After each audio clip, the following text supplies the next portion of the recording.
So please describe to me what the aesthetic look is exactly. More like this guy here. Yeah. So we'll go ahead and bring Oh wow, you really have to come in here? like this guy here. Is this No, is this really happening? He met the other guy behind you, bro. Like I don't know what you're talking about. I'm right into that bad boy.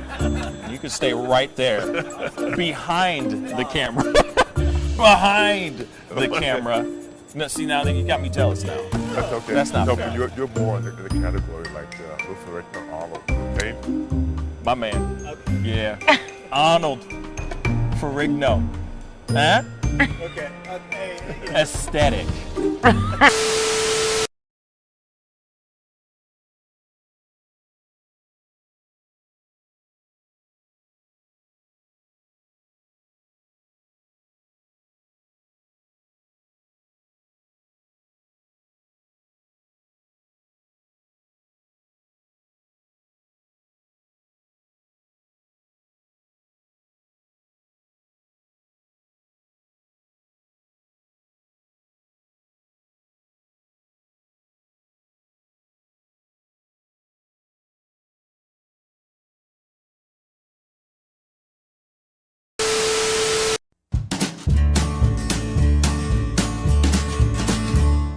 That's great, partner. You two ever go out place everything in its proper place? That does not make sense, but we usually do go, we head to Kroger's and we work. Oh, yeah. I've got a lady waiting for me back home also. She has the most beautiful scrotum.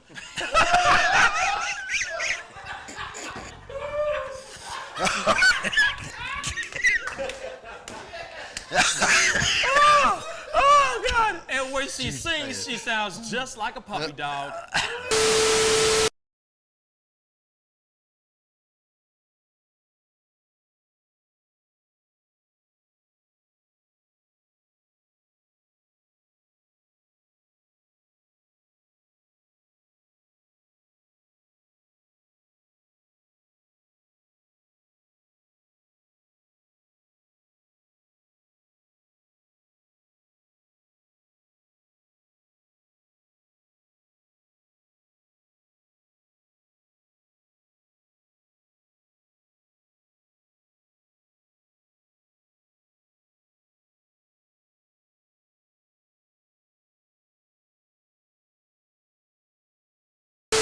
How do you nail a photo?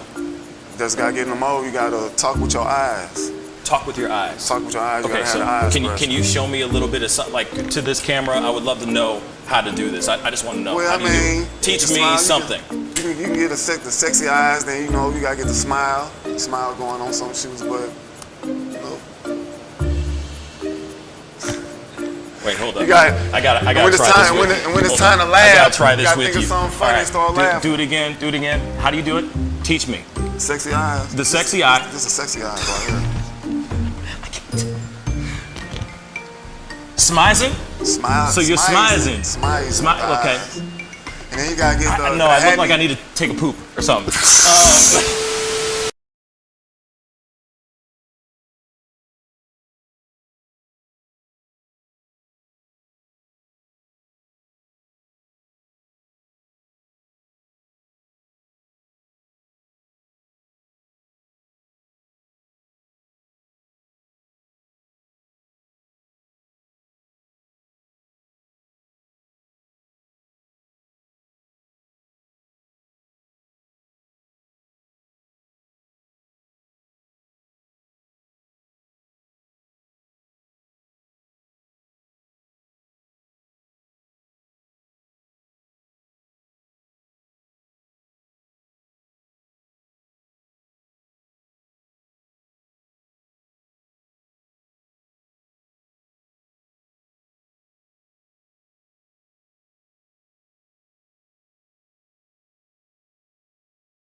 Each words were like little toy guns. No sting, no hurt, no one, just a bang, bang. Right? Is that it? Yeah, it's something like that. Just a bang, Toy bang, guns. rolling off your tongue. Toy guns. It's no smoke, no Bang, bang. bullets. Water guns. All right.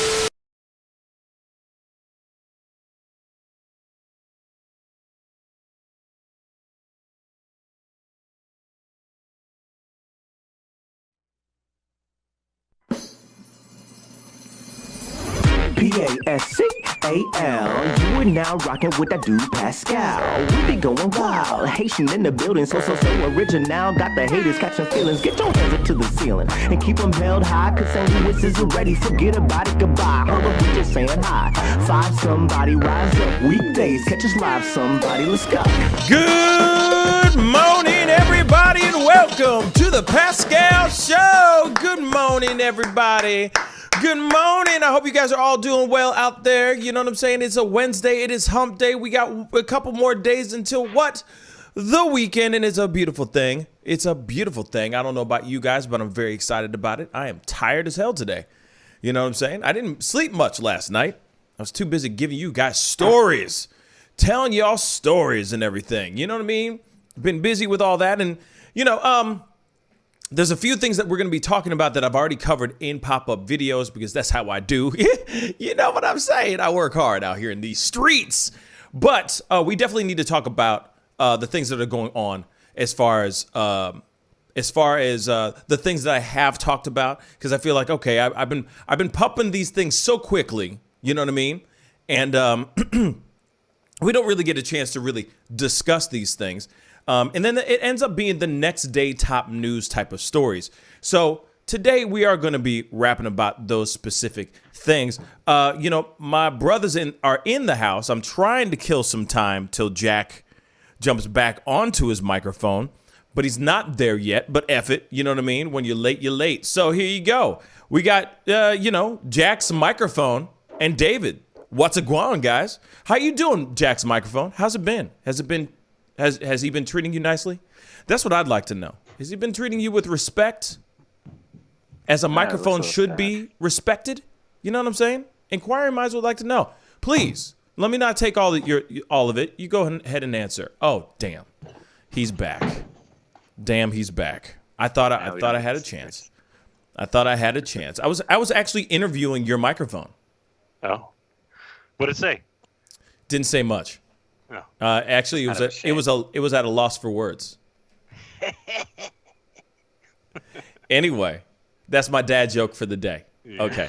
But what's going on, guys? What's good? How y'all doing? Good, man. Just was waiting for that coffee to be ready, and now I'm all good. So good. Remember, we got to do whatever it takes. So. And we gotta it's fall, y'all.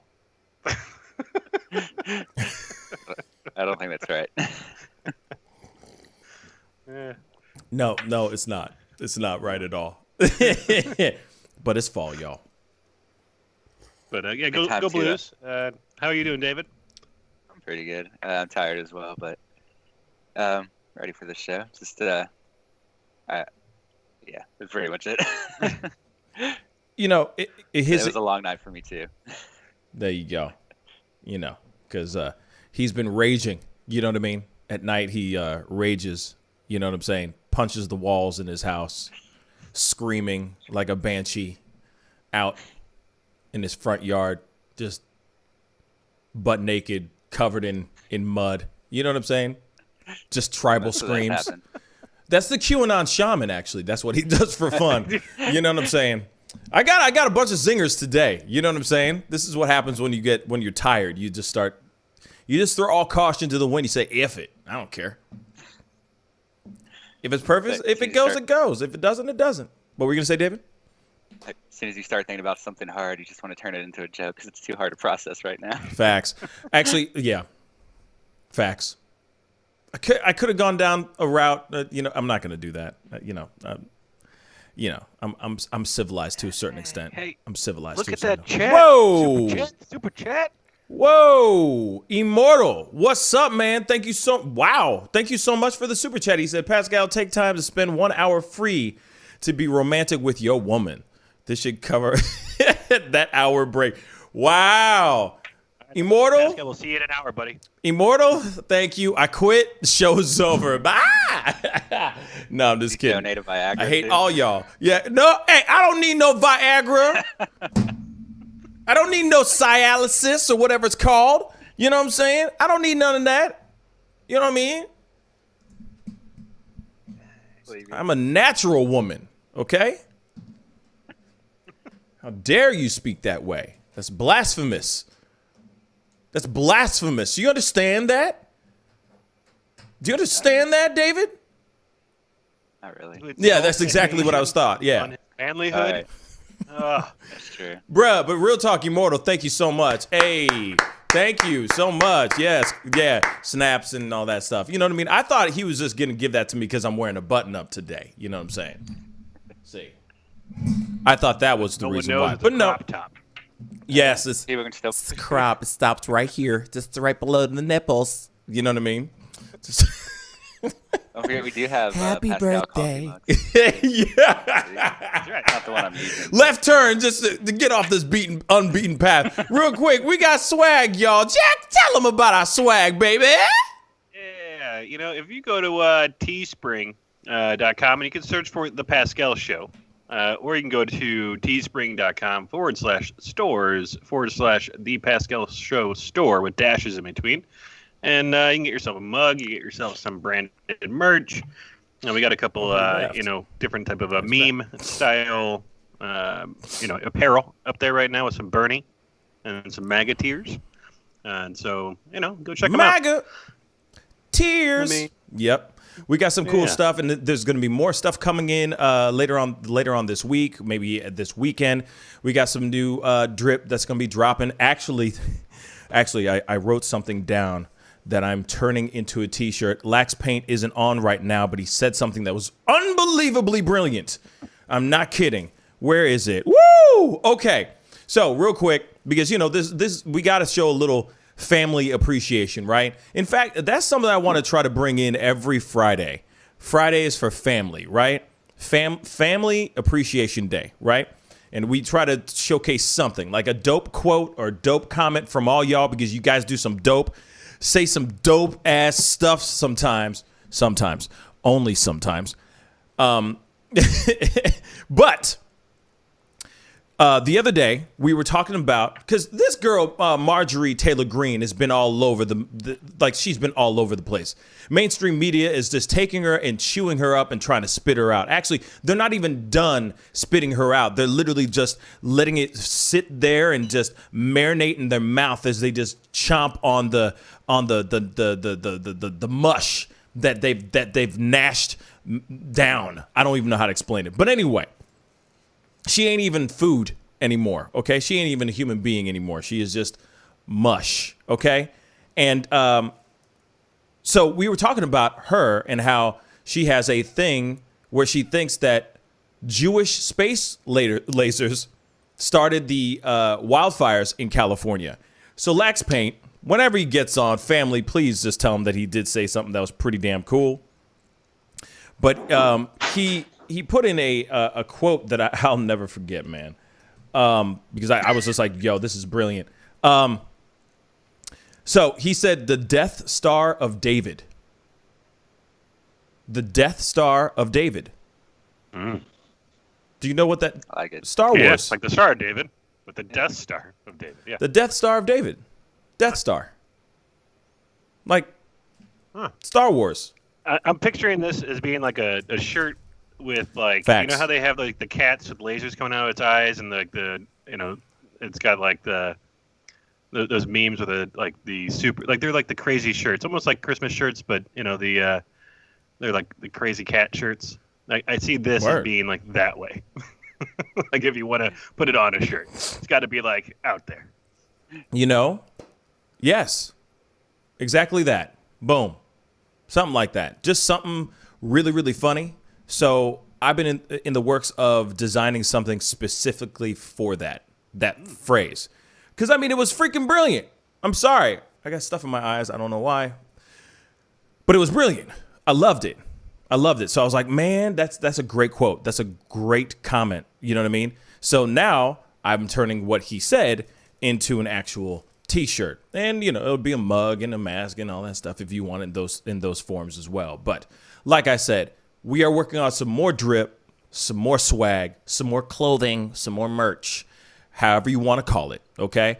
And so be on the lookout for it. You know what I'm saying? And if you guys have, do me this favor. If you guys have gone and bought anything from the merch store, please send a photo to us in the Discord, because I'm trying to put together like a collage of people with their merch. You know what I'm saying? Because I would love to see family members, you know, hanging out. If they got the hoodie, if they got the T-shirt, you know, if they got the MAGA Tears T-shirt that I still have sitting here on the desk, you know what I mean? If they got that MAGA Tears shirt just chilling, you know what I mean? Or if they got the Bernie shirt or mug, if you've turned it into any of those things, please let me know. Please send it to us in our Discord. And please, of course, join our Discord. Jump in and join our Discord. That would really, really mean a lot. Okay? So, glad everybody's doing well. I'm glad everybody's starting to file in. Most definitely get those likes up. If you don't mind, crush them like buttons. And if you haven't done it yet, crush that subscribe button.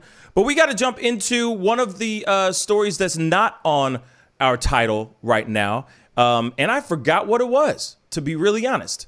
It has to do with something that David knows. So I'm going to throw it to David. What is the story? That's a good question. I guess we're doing the...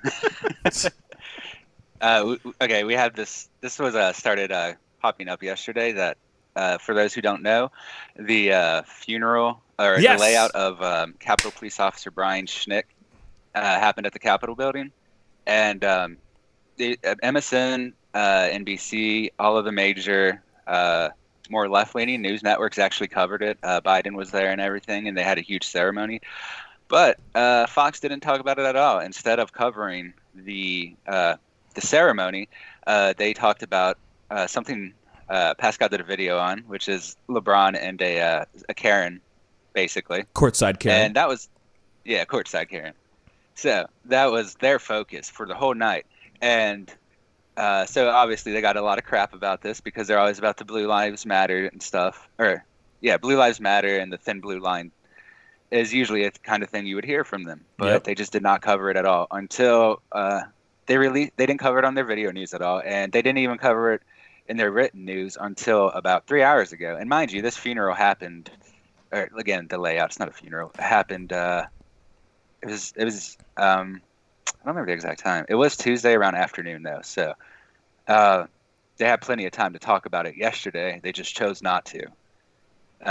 And I don't think it's an accident they were focusing on LeBron James and the sports things again. And they have a kind of fetish for that, I think. Like with LeBron James and who was it before? Colin Kaepernick, things like that. They just like to target those people. Mm-hmm. And just dribble that's LeBron. What they did. Basically. Yeah. Stop telling us what you think, your political thoughts. Just shut up and dribble. That's what you get paid for. Stuff like that. Yeah. It's crazy. So that's what they were focusing on instead of this funeral or ceremony. Everyone that was there, there was Pelosi, Schumer, Biden. There were a few GOP representatives, too, that were not as important politically speaking, but they showed up as well. So what ultimately... they all ultimately gave speeches, and they pretty much said that he's a hero, and he reminds us every day of our obligation to our country and to the people we serve. And so, it was a very solemn ceremony, and they all spoke well of him. And let's see, his family released a statement saying that they're very thankful that congressional leadership is bestowing this historic honor on a fallen American hero. And they said, we also wish to express our appreciation to the millions of people who have offered their support and sympathies during this difficult time. Knowing our personal tragedy and loss is shared by our nation brings hope for healing.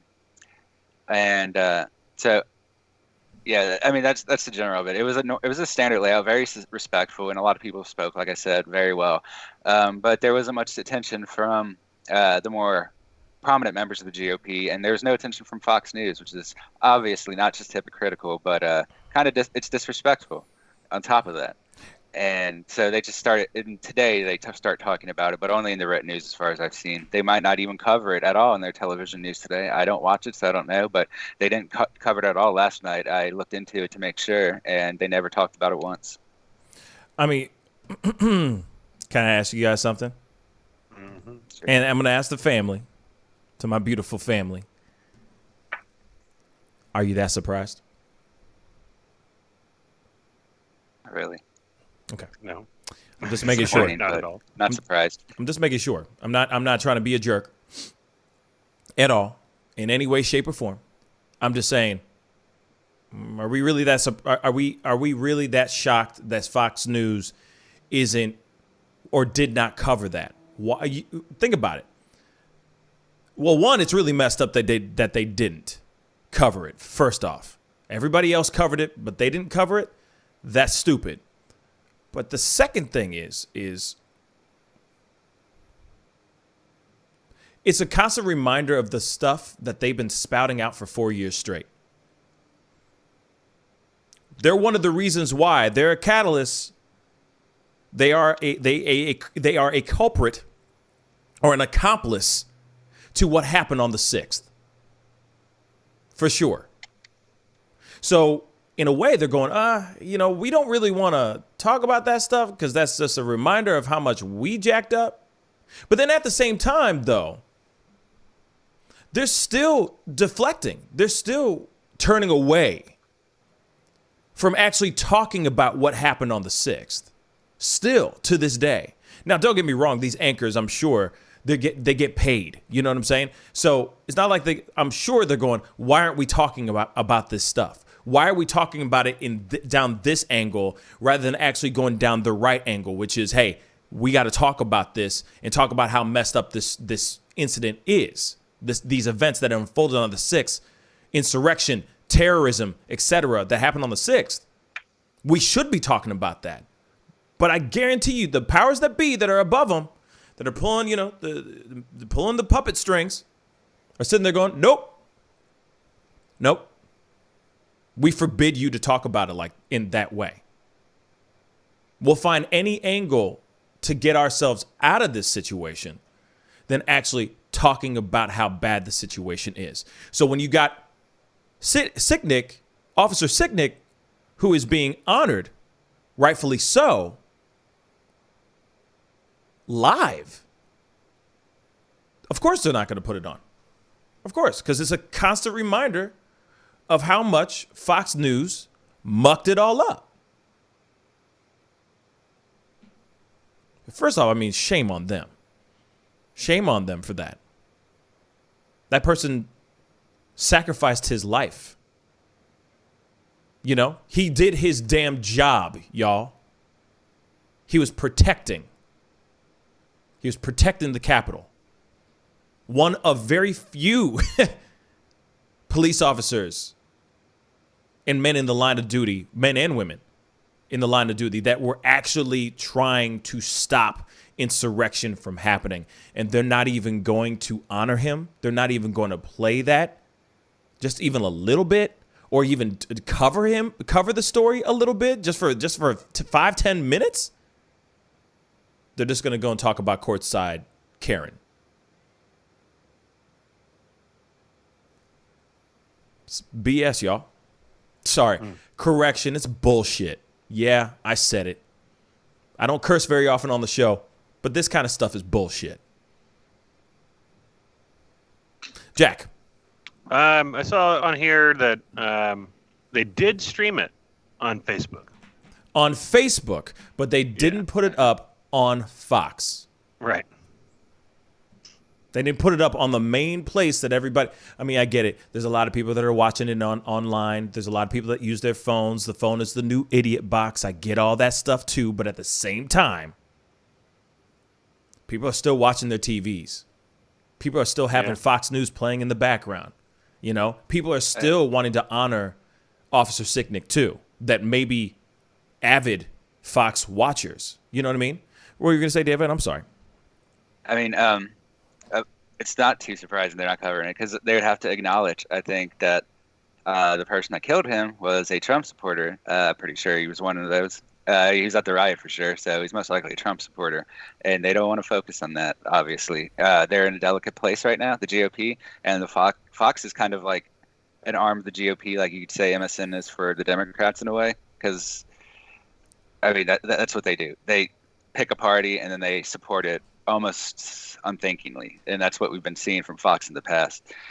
And this obviously just it's not acceptable. They just want to, like you said, they want to focus on. In this case, it really does. It is a trying to distract people with the race narrative, basically, because they're focusing on, like I said, LeBron James, but not just him, because they focus on every time one of these situations comes up, they will usually find a black person that they are going to focus on instead of whatever the major incident is. You see the LeBron James, Colin Kaepernick, but they do it with just shootings and everything, really. So it's not a surprise. And I do think this is one thing this is one of the cases where I think there should be some restrictions on what the news does. I'm not saying limit freedom of speech, but there needs to be some sort of incentive for them to actually cover news factually and not just play with their political bias. But that's what they did in this case. So the GOP basically disrespected this officer that was killed by a Trump supporter because they don't want to acknowledge that it was a Trump supporter that killed him. And they don't want to acknowledge that their own party is splitting in two right now because they have people on both sides of this. They do have people that are very angry a cop was killed there, but there's a lot more, maybe not a lot more, but there are a lot that are perfectly okay with what happened and think it was right. And there's a big split coming in that. I think that's why this talk of Trump's Patriot Party actually has been going around, because there is that split on the right between supporting this violence, because there is a lot of support for the violence, and those who are against the left but not like loyal to Trump or anything. They just don't like the ideas that the left are presenting. But as long as this keeps happening and news agencies selectively pick which stories they cover to support their narrative, you're going to continue to have people that are just completely misinformed everywhere. I mean, how many? Like I said, I don't watch television news at all. But how many people that watch Fox News don't even know that this guy was killed by a Trump supporter at a Capitol riot? Because a lot of them seem, especially amongst the 20% or so that are like conspiracy theory followers, still seem to think that BLM and Antifa is behind this. And there's really no reason to think that at all. I mean, it's pretty clear everyone claimed who they were. No one was hiding who they were. Mm-hmm. So it's not that.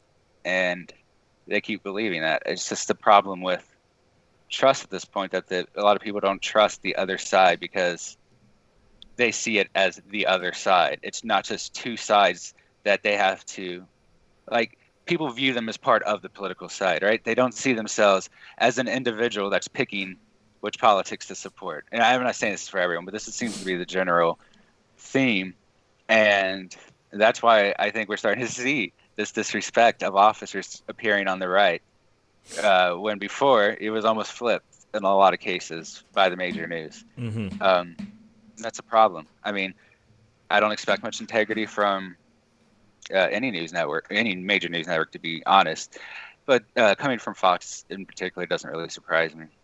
Wasn't it Fox that back in last year, their attorneys came out because some of the stuff that was being said? They're like, "Oh yeah, you definitely have to remember that Fox News is an entertainment channel. It's not a news channel." Yeah, so when their attorneys are trying to make it to where it's like, "Oh no, you can't believe what we're saying. You can't follow what we're doing. We can't, what we're doing is just for pure entertainment. It's just entertainment." Yeah. What? Excuse me? So now you're saying what? Wait. So fake news? Huh? What? I'm confused. But see, that's if the situation was different, and if it was BLM or Antifa that were on those steps doing all those crazy things that had killed Officer Sicknick, they would have a field day with this. They would make a meal out of it. Do you understand? They'd be stretching that thing for as long as they could. They'd be having a blast with this thing.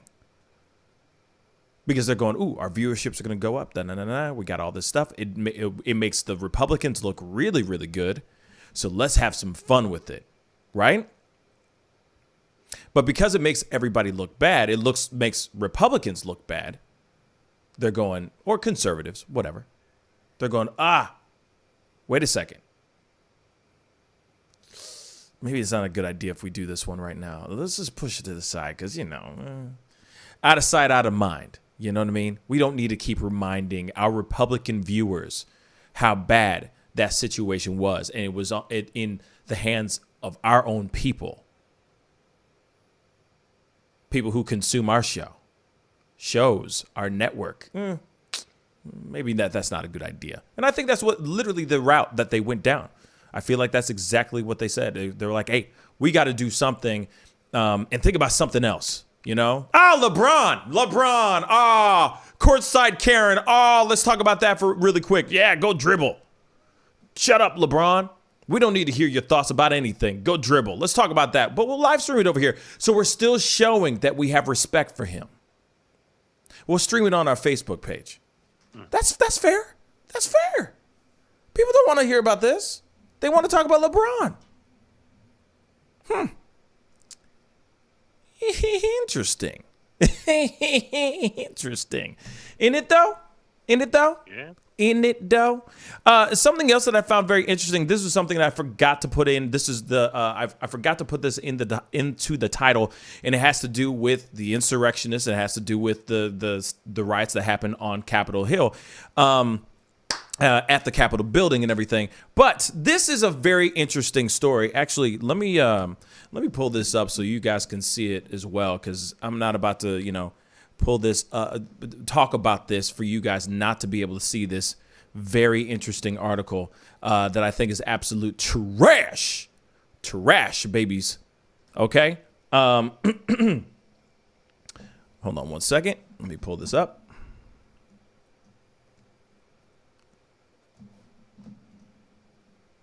This is like something I've never seen before. Actually, see, another Trumpism I just said, something you've never seen before.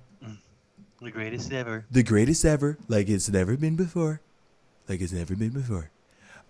So, yeah, I know my Trump impression is very, very bad. But hopefully I don't ever have to work on it ever again. Okay, so this is what's crazy to me. There's a lot of people. By the way, Beza6669 on Twitch. Thank you so much for tuning into the show. Anyway, we do stream on multiple platforms. So yes, you can find us on all other platforms as well, other than just YouTube. Anyway, we got to talk about this one. It's very interesting how people are getting arrested, getting taken in for being a part of the riots at the Capitol on January 6th.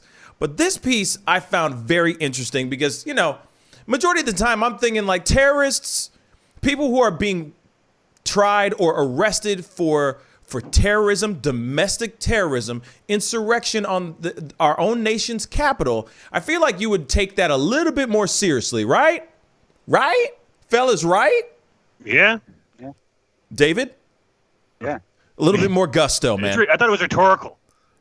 A little bit more gusto, David. Damn it. Hell yeah. Yeah. There we go. Wow. See, he gets really excited when the camera's not on him. You see what I'm saying? You see what has happened? David. Anyway, here it is. We need to have that conversation later. David, I'm just playing. I love you, man. Here it is.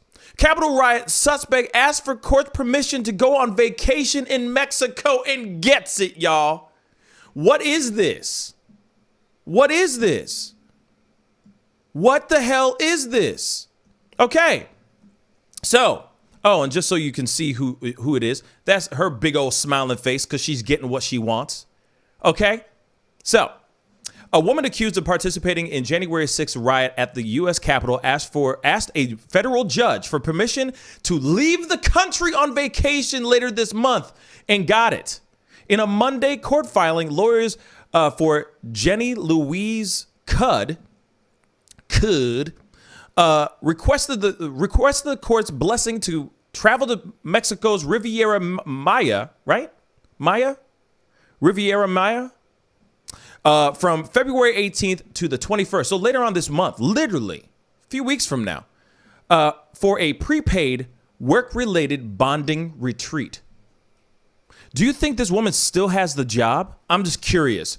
With her employees and their spouses, could a small business owner in Midland, Texas, is currently on pretrial release after being charged with 2 misdemeanor offenses, including entering a federal building without permission and engaging in disorderly conduct.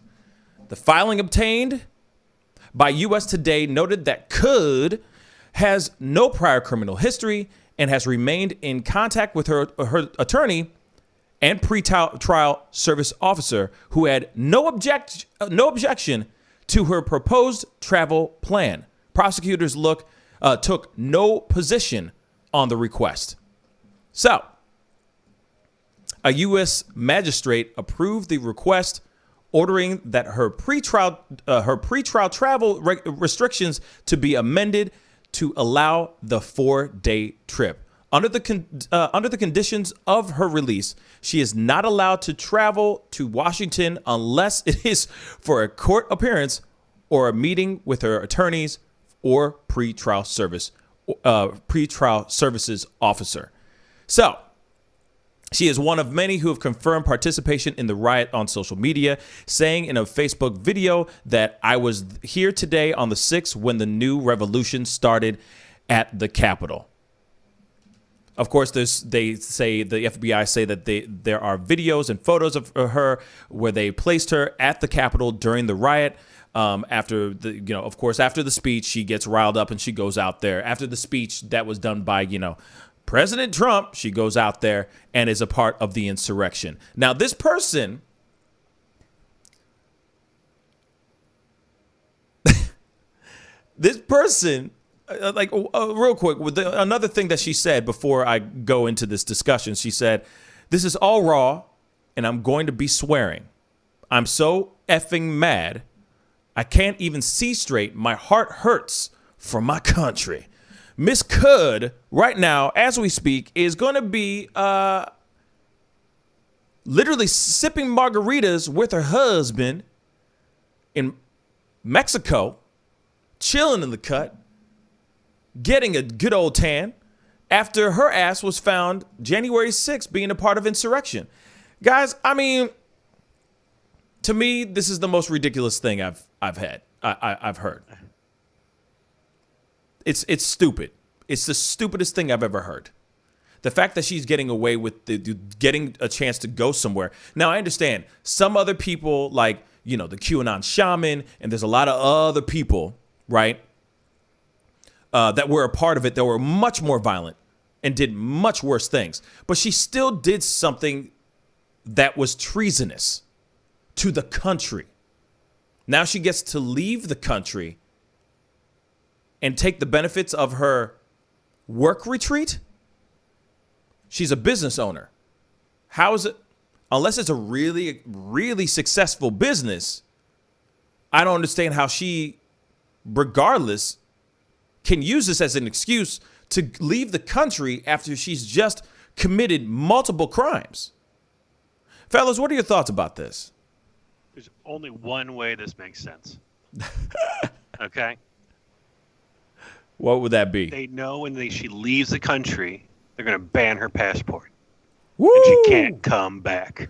That'd be hilarious. You're voluntarily leaving the country? Go ahead. Next thing you know, she's the one trying to climb the Trump wall. And that would be ironic, don't you think? That is the only way that I see this as a viable thing to allow her to be able to go on vacation. Like other misdemeanors, think about so the fact that she only got hit with misdemeanors is probably why they are having trouble putting like a travel ban on her. Like if it was if she charged with a felony then I think it probably would have been different. But because the prosecutors only currently have her on misdemeanors, there's probably a limited amount of things that they can do to stop her travel and stop her stuff during the pretrial motions. So, but I'm really hoping. They're like, yeah, you want to go take a chance of flying and get COVID? And you want to go to Mexico? And you want to cross the border? Okay, go ahead. By all means, baby, go and enjoy yourself. You know what I mean? And while you're at it, just stay there. If you got the Rona, you can't even leave. So that's not going to happen. Mexico would arrest her and send her back. They're like, take her back. We don't want her. Take her back. All these white people coming down the south of the border, taking our jobs. That'd be hilarious as hell if that was opposite day, right? They're like, please go back. We don't need you. Then she's like, badges. We don't need no stinking badges. So see, that's the thing that is really frustrating to me, is that is that's privilege like a mug. I'm sorry. That's privilege like a mug. Man, it just pisses me off, because if it was somebody else. But my tickets are non-refundable, Judge. Yeah, it's already prepaid. What? Bruh, you decided to take your ass all the way out to the Capitol and do treasonous acts. And yet you're still, man, it's like she's getting her cake and she's eating it too. Straight up. From the charge. Go ahead. From the charge, it's a misdemeanor for illegal entry, so we know for sure she was at least inside of the Capitol building or past the perimeter that they were supposed to be protecting. I agree with Jack that if it's a misdemeanor, I don't know what she did exactly, but if it's a misdemeanor, it doesn't make sense to not allow her to travel, because there's not much of a legal argument for it. Now, whether her charges are just or not is the different matter, but like I said, I haven't seen what she did, so I don't know. But I do agree. At least, okay. Well, let me specify a little more. Like, if it's a misdemeanor, it makes sense to let them out in their region or whatever, right? You usually can't leave county lines or state lines, one of the two. Actually, leaving the country is a whole other level, right? Yeah. You usually don't let people do that unless they already have so much that the government could take in the U.S. that they'd lose more. Like, say something like Jeff Bezos going into exile. It's not going to happen, but he would lose so much money. And yeah, so to me, it just doesn't make any sense, because regardless, okay, because right when I read that article, I'm sitting there going, okay, so she's going on a work retreat. Wouldn't her job fire her? No, she's actually a business owner. So then I keep going, wouldn't you want to go and get that refund? Because I don't think there's going to be a lot of people wanting to do business with your ass after you did something so treasonous. Once you became a domestic, or you became part of domestic terrorism, you know what I'm saying? I would be like, yo, let me get a refund on all this retreat stuff real quick. Honey, we'll do it later. We'll do it next year. You know what I'm saying? We got to save this money, because we don't know where our next dollar is going to come from. At least on my end. If I was a part of something like that and I did something bad, for a fact, people wouldn't be coming to, buy my cakes or something like that. You know what I mean? Like, if I had a bakery shop, whatever the hell she owns, whatever business she has, people aren't going to want to rock with her. Unless you're part of the Patriot Party. Facts. But, that's only a couple, sure. Patriot Party, sure. She just needs a GoFundMe. She'll be fine. Oh, dear God.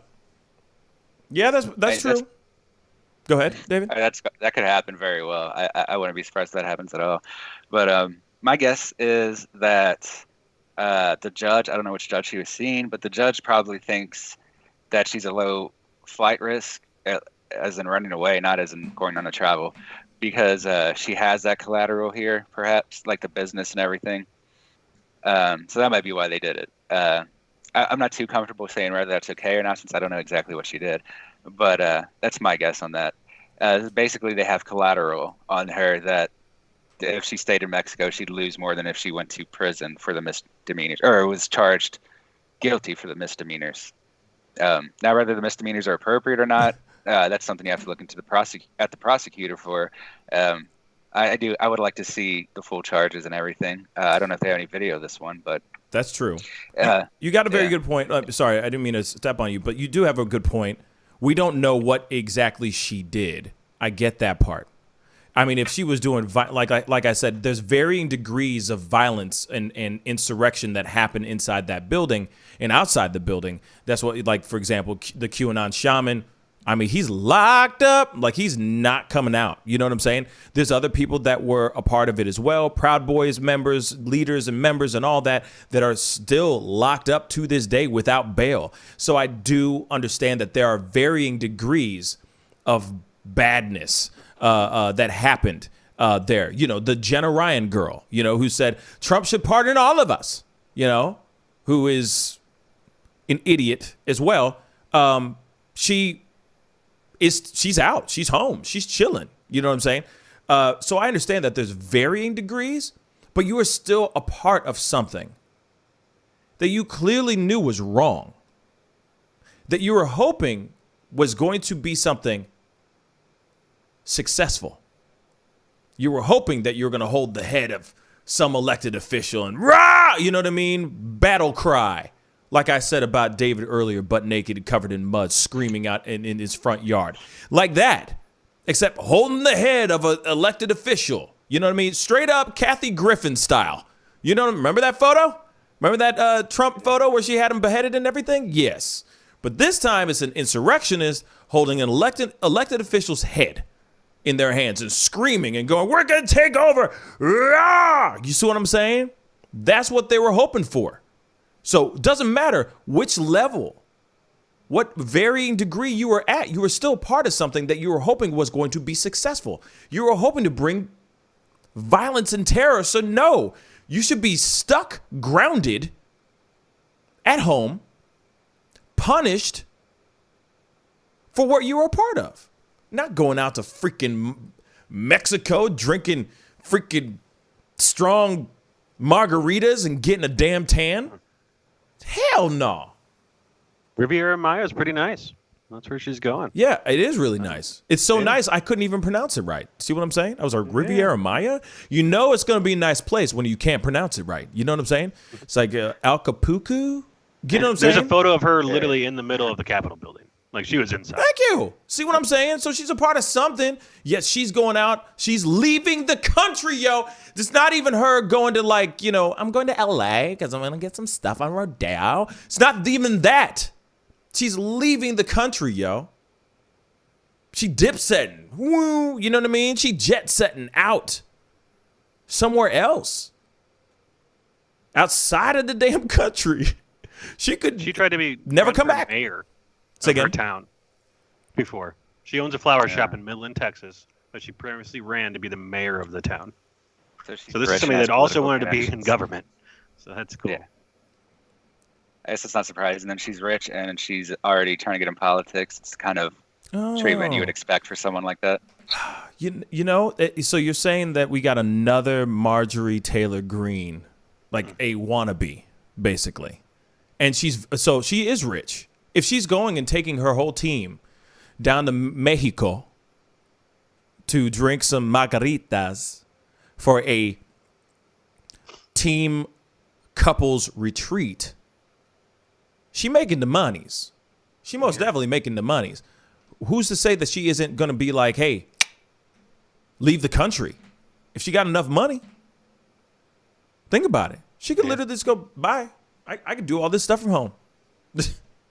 You know what I mean? So the FBI affidavit said that after leaving the Capitol, live streamed a video on Facebook in which she had attended President Donald Trump's speech and went to the Capitol before he finished speaking.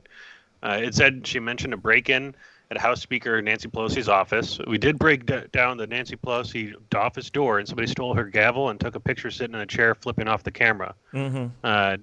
It said, F yes, I am proud of my actions. I am effing charged to the Capitol today with Patriots today. Hell yes, I am proud of my actions. Rawr, America. It's like, man. So she was actually, and like, it wasn't like she did nothing. She was there. You know, she's describing it like she saw the breakdown of Nancy Pelosi's door, like she was in the midst of it.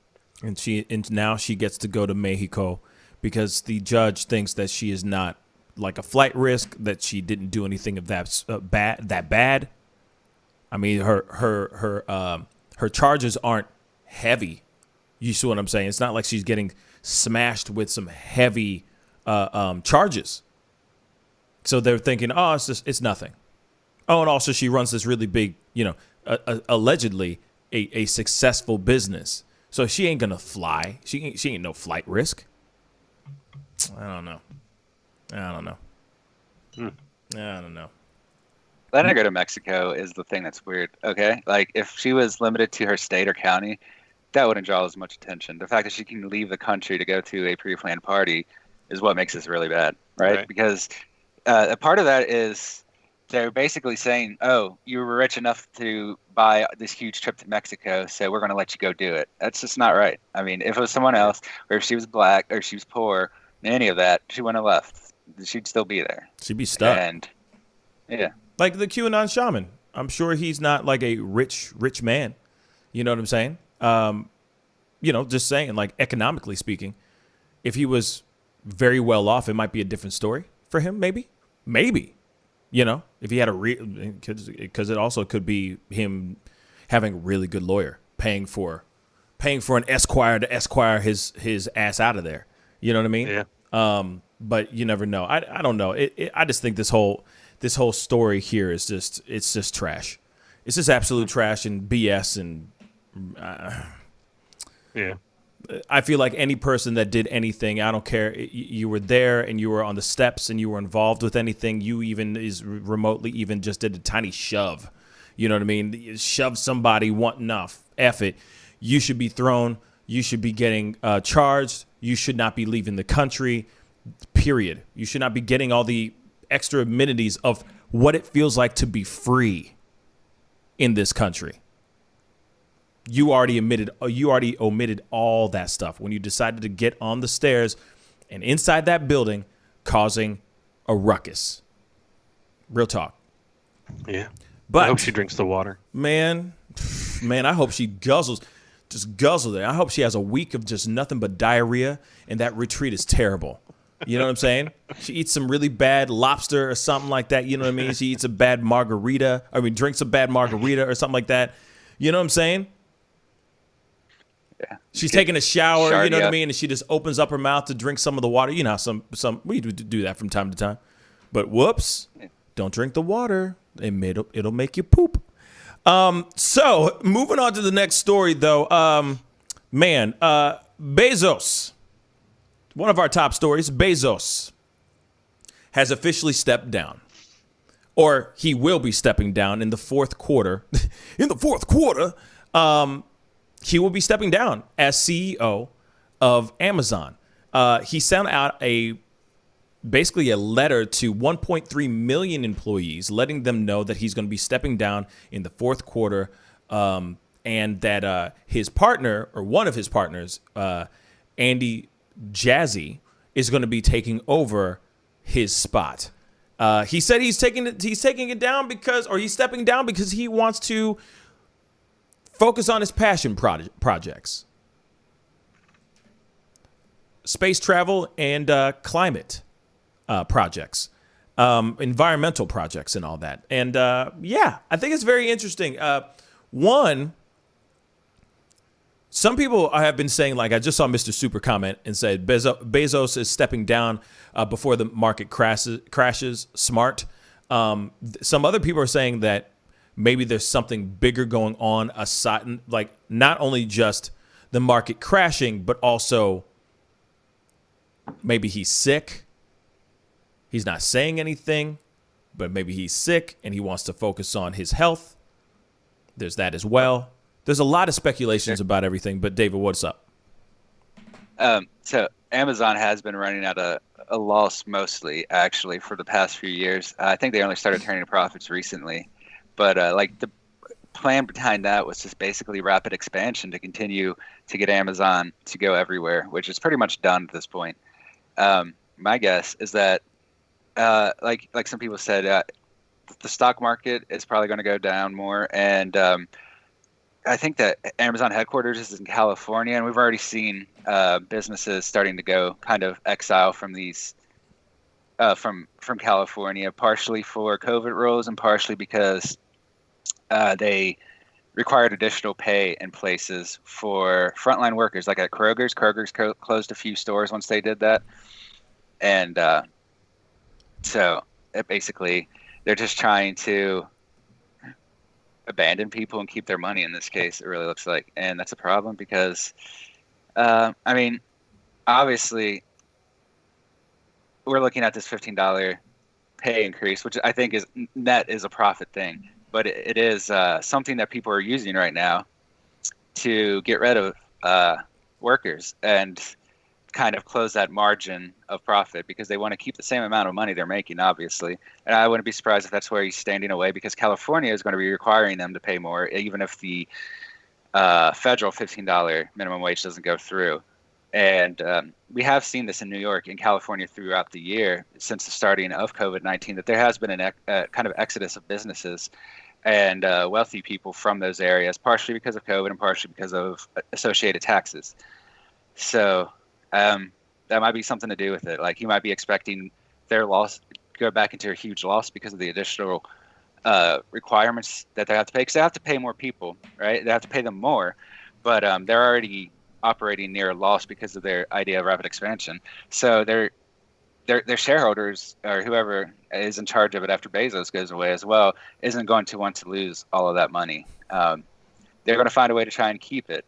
And it would make it would kind of make Bezos look bad if, he at the end of his career, he loses all this money because he couldn't manage the state laws. So that could be a good reason why he's stepping down, because that'll let him maintain his kind of high quality CEO position so he can get hired for millions of dollars to do a job for a couple months. It's the kind of thing that kind of reputation that they want to keep, because a lot of these CEOs do that. They go from company to company that they don't have any relation to the project, and they basically function as someone that's just there to turn around the financial possibilities. I think that it's a little bit more than that. So in a letter to Amazon employees, he said that he'll still be executive chairman and he'll still be engaged in important Amazon initiatives. But he will also have the time and energy that he needs to focus. And the main thing that he is trying to focus on is this Blue Origin project, which is the rocket company, which is reusable rockets for delivering payloads to space. And then he also has a thing called Blue Origin, which is has a stated goal of transforming space travel. If you think there's money in Amazon, think about how much money is in space travel. I don't think that he's worried about Amazon and where it's going. It's already on its trajectory. They have so many people that are in place to run that company. And if he's still there for consulting basically, yeah. But if his time's being focused on Blue Origin, this is going to be those things. And primarily, I think it's because in December, the government. Let's see what does it say. The government awarded them $1 billion in December to do research on going out to developing more reusable space travel and things like that. Okay, that makes a lot of sense. NASA green-lighted Blue Origin in December for future Earth observation missions, planetary expeditions, and satellite launches with its new Glenn rocket, taking the space company one step closer to the stars. In May, Blue Origin was awarded $1 billion from NASA to produce initial designs for a human landing system for the Artemis 3 mission, which aims to land humans on the moon in 2024. So he's got, just 3 years to be able to help put humans back on the moon again. Wow. And Blue Origin is competing against Elon Musk, SpaceX, and Alabama-based Dynetics to land NASA astronauts on the moon in 2024. Bezos said in an Instagram post in December the company would possibly take the first woman there, too. It was one of 17 U.S. companies picked by NASA in November to develop new tech for space missions to the moon and beyond. The selected companies will get access to NASA's testing facilities and expertise, which is valued at about $15.5 million. So he's been putting billions of dollars into this since 2000. So he's been, I expect that he wants a return. But if he can be part of any type of situation where they can go up, and if they're doing space exploration, if they're going after any of these orbiting asteroids, and if they wanted to try to go up and mine them, the amount of money that is in space, we just don't even know. the precious metals and things like that. And they say these deposits that are on some of these surrounding asteroids and things are pretty insane. But the company's New Shepard suborbital rocket, named after Alan Shepard, who was the first American to go into space, ultimately aims to offer a 100 or 100 kilometer, 62 mile journey above Earth's surface in the last 11 minutes. So it's not only just going into space; they're wanting to do things that people can buy seats and go up and have an 11-minute, journey to see outer space, basically. Yeah. And the most recent successful flight of New Shepard was on January 14th, so just last month, when it carried a crash test dummy named Mannequin Skywalker into space. Yeah. So. I do want to point out too that Blue Origin is, I think, the third or fourth company in the world to have actually successfully reached space with their rockets. So yeah, they've gotten a lot of support for that, just because that's a big deal. I mean, a lot of other places have been trying. There's at least, I think, a dozen startups that are trying to get rockets into space, and it's only been a few. Like Elon Musk's company has done it, and a few others. So it makes a lot of sense that that's what they're looking at here. But as well, Bezos is looking at this here because, I mean, they've already been selling tickets for like $1 million on some of Elon Musk's for first flights to the moon or around the moon, not even landing on the moon.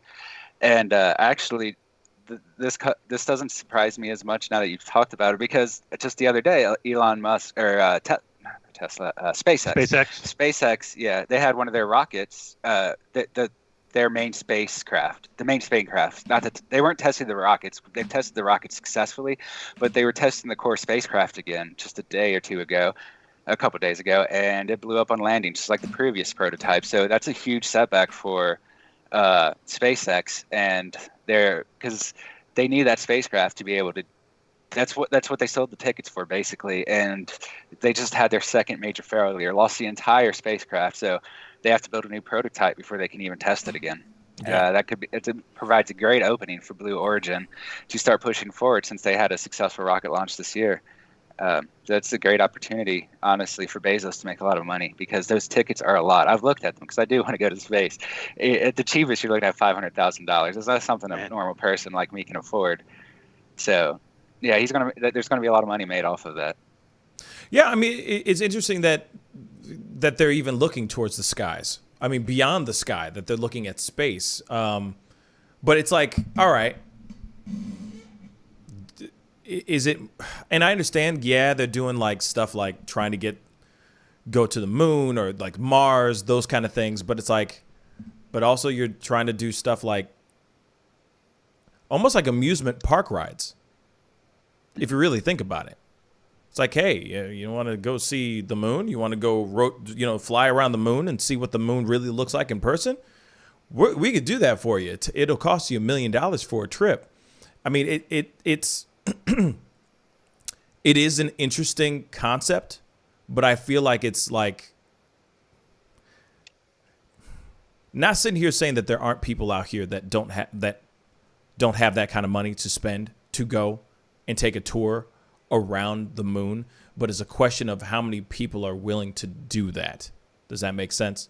Millions and millions and millions and millions of people fly every single day to their destinations. It's not a fly so that they can fly around the Eiffel Tower and come back. You know what I'm saying? They get in a plane and they fly somewhere to get where they need to get to. You see what I'm saying? Lax Paint just said space Uber. Basically, You know what I mean? It's like, okay, you're flying around the moon. See the moon? Okay, we're going back home to Earth. Yay. And it's like, okay, you are literally going and having, it's an amusement park ride, And I'm like, okay, I want to see them use space travel to benefit travel. You see what I'm saying? Not just, and I get that they're doing those pieces, like, trying to go out to Mars or trying to go to the moon and all that. But I'm like, all right, what are the benefits of integrating space travel into the average American or the average person's life? You see? Now, I know that there's other things, like there have been planes that they're trying to design planes where you can literally go from one place to another within minutes. Like go from like LA to New York City in a matter of minutes by using space travel.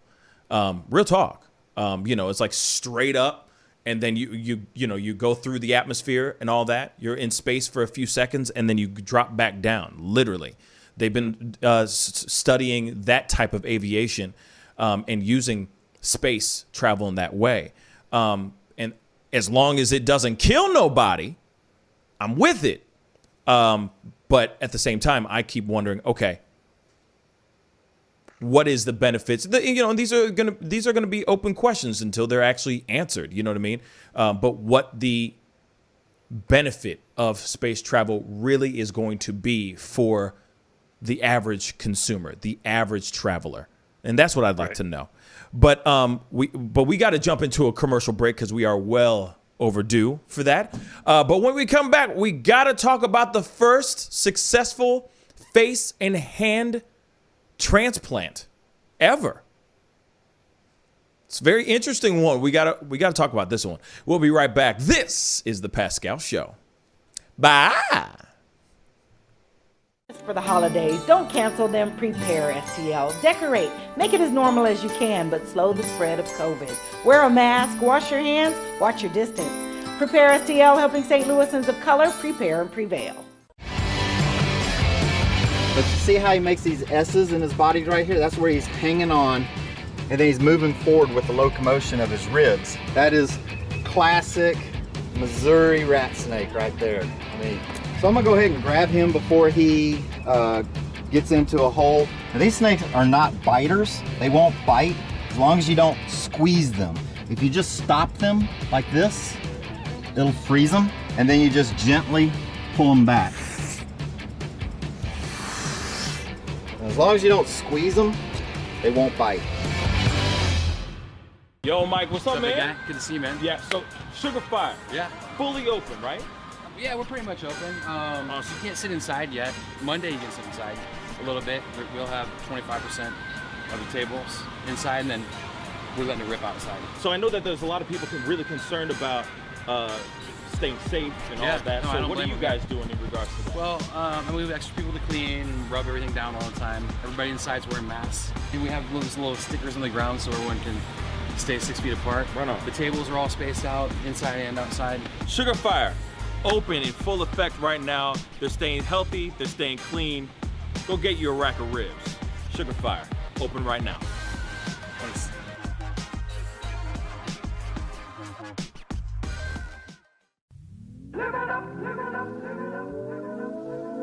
The Fur and Leather Center, providing the highest of fur and leather goods.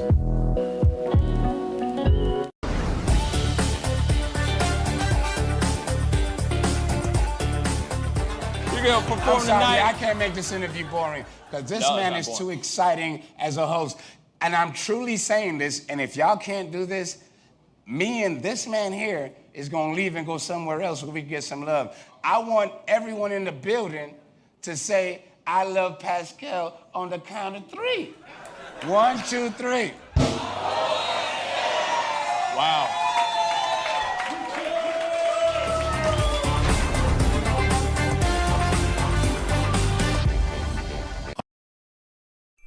Homeowners and property managers, if you're looking for effective and humane ways to remove wild animals and deal with the damage that they have caused, we have good news for you. Introducing Wildlife Command Center, a professional nuisance wildlife management company specializing in providing animal removal for residential, industrial, and commercial clients. We are the only wildlife company that checks 70 different areas on a structure to determine the answers to the following questions. Exactly which animal are we dealing with? How is the animal getting inside the home? What kind of damage is the animal doing to the structure? Once we get the answers to all of these questions, we develop and write up an action plan to resolve the animal issue completely and provide a quote to implement that action plan. We perform a very in-depth 70-point wildlife inspection. From visually inspecting the highest point, the chimney, to physically crawling inside the attic space and looking for animals, chewed wires, fecal matter, chewed structural wood. We inspect everything. Our inspection process covers all of the following 70 points: animal-proof chimney cap, roof ridge vents, roof to soffit junctions, dormer fascia, attic gable vents, gutter lines, fascia trim, garage door, utility penetrations, water, gas, electric, and cable, bathroom vents, attic roof ridge vents, attic electrical, wiring, junctions, boxes, and lighting, concrete decks, additions, wooden crawl spaces, basement plumbing, penetrations, ceiling, floor, and wall. Wildlife Command Center's mission is to deliver the finest quality wildlife removal and pest control service that is safe for the environment. For more information, call us now.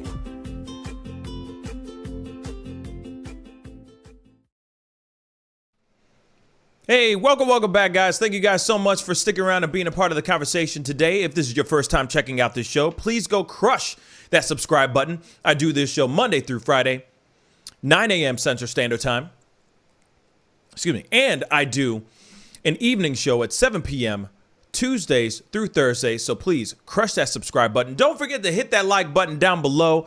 And of course, join in on the Pascal Show family discussion in the chat. It'd be great to hear your voice and hear your thoughts. All right. But anyway, yes, Lax Paint. I'm just letting you know real quick before we jump into this.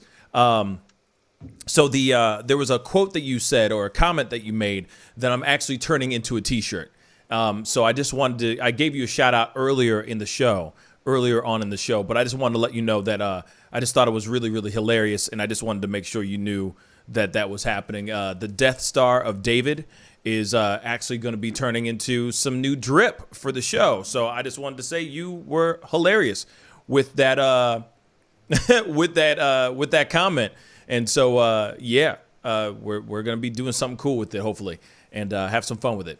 But moving on, here it is. We have had the first successful face and double hand transplant that just recently happened. First successful one. And I got a little video to show you guys about it that's covering the story. Let's check it out. We're going to move on to our GMA cover story. More on that groundbreaking surgery, the world's first successful face and double hand transplant. 22-year-old Joe DeMeo underwent the marathon operation after a horrifying accident.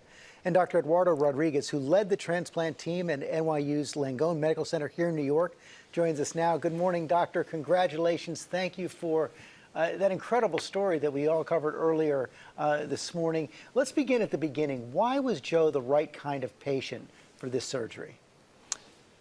Good morning, George. Joe's the perfect patient. He's young, he's healthy, strong, no medical problems, no history of mental illness, comes from a very supportive family. By the way, this is what he looks like. This is what he looked like. Real quick. That's what he looked like, everybody. He's apparently 22 years old right now. And he has a secret element, which is he's a highly motivated individual. He's the perfect patient for this type of operation. What a triumph of technology and teamwork. The procedure took 23 hours, involved dozens of people, and you practiced and rehearsed, I know, for months, but then the pandemic hit. How did that set you back? That was a difficult time for us. We had to get kind of redirect our emphasis on caring for patients during COVID. But even during that time, we never forgot about identifying Joe's donor. And we had to pare down our team to continue practicing in our surgical skills lab, not to lose any of our skills. We were concerned about potentially bringing COVID with either Joe or our donor, but ultimately we were perfectly prepared and everything went without a hitch. You said that finding a donor was like finding a needle in a haystack. Explain what you mean by that. Yeah, Joe underwent many surgeries following his initial accident. He received many blood transfusions, many skin grafts, and that raised his antibody levels to about 94%, which meant that he had a 6% chance of identifying a donor. Normally, we identify the donor in New York, but because of this rare concern that we had to identify his donor, we went to an entire nationwide search, and that dramatically changed and opened up our donor pool and made the identification of a donor a lot easier. There's so many follow-ons from this type of surgery. It's such a major advancement, but how is it going to help people beyond this particular procedure? Well, we now know that we can perform this operation safely. I've personally performed faces, but the fact that we can include other tissues now with the transplant and the face with 2 hands, we know that we can continue to extend and transplant additional tissues. And I think with great advancements in medicine that have allowed us to perform these operations precisely, saved tremendous critical time in the operating room, we'll be able to do these operations quicker, safer, and expand it to broader horizons with patients with great deformities. We heard Joe talk about the moment when he first saw his face. As his doctor, what was it like that moment when you finally got to shake his hand? It's great. It's an incredibly proud moment. I'm incredibly proud of our team and our institution, but just to be able to feel his hand and his grip strength and his warmth, you just know that it's a culmination of a tremendous amount of... I'm sorry, I didn't mean to interrupt this, but I just want to point this out. This dude right here, this man right here, did not have hands. Now he has hands and he's playing pool. Unbelievable. Absolutely unbelievable. Work on everybody's part, and to feel that hand inside mine, it's an amazing feat, and I'm incredibly elated that this was able to happen. Well, you did amazing, groundbreaking work, Dr. Rodriguez. Congratulations again to you and your entire team. Now, the thing is what's very interesting, and I know that a lot of people are going, what happened to him? What actually happened to the guy who had the face transplant? Well, what happened to him was that he was in a very bad truck fire. His truck went on fire. It burned he basically burned his hands. His face was burnt, savagely burned, to the point where he had no eyelids, he had no lips, he had no hands. And they did a whole bunch of skin grafts and everything, and he looked a certain way because he had a whole bunch of skin grafts on his face, but he had no use of hands. He had no hands. And then out of nowhere, now he's playing pool and he has a face. I just want everybody to realize like how intricate, not only just the face, but the fingers, the hands, being able to reattach somebody else's hands onto somebody else's body, and for them to be able to use them. Like you just saw him, he was playing pool. There's video of him actually working out at the gym, doing lat pull downs and bent over rows and all that stuff. Real talk. And a face to talk. You know what I mean? What were you going to say, David? I was just going to say, I'd be afraid to lift with that. Like my freaking hands would come off or something. That's just weird to me. I mean, it's great it happened for him, but like, it's got to be strange. Like, do things feel differently? Like, does he feel anything from the transplant itself, or is it like the same as it used to be? Yeah. It's weird. I want to know what it's like. See, now I wonder what Nicolas Cage feels right now, you know, and John Travolta, you know. Face Off? Nobody? Yeah, I love that movie. You know what I mean? Mm-hmm. Yeah. You know, they're doing this all the time. Off. Face off. You know what I mean? Yeah. Is he doing that all the time? You know what I'm saying? But at the same, is he getting the memories of other people? You know what I'm saying? Like, I'm just saying. Because that's somebody else's face, by the way. That's somebody else's face. That's crazy. Yeah, that's somebody else's face and somebody else's hands. And the fact that he knows that he's having tactical, tangible sensations in his hands, because he knows he has a pool stick in his hand. He knows he has a weight in his hand. The fact that kind of advancement in medicine, that this just happened is huge. It's monumental. Monumental. I mean, now everyone could look like Kim Kardashian if they wanted to. That's crazy. But imagine somebody who's saying, I'm going to donate my body to science, and then your face ends up being put on somebody else's body. Isn't that the weirdest thing? Imagine that. Yeah. Real talk, imagine that. Like, what does that do to your brain when you like look in a mirror and you don't actually see yourself? Because like, recognition of yourself is like one of those complex things when you see yourself in the mirror and you know it's you. Like, does that mess with your like basic instincts when you look at a mirror and you see a face that you know isn't yours? Right. Like, does that have? I just want to know if that has any psychological effects. I hope it doesn't, because I want this guy to enjoy his second chance here, but it does. It's pretty intense. I don't remember. It's just I'm interested in all the ways that could affect a person, because there is a lot of psychological things that might come up. Seems like physically he's doing great if he's lifting weight, so that's good.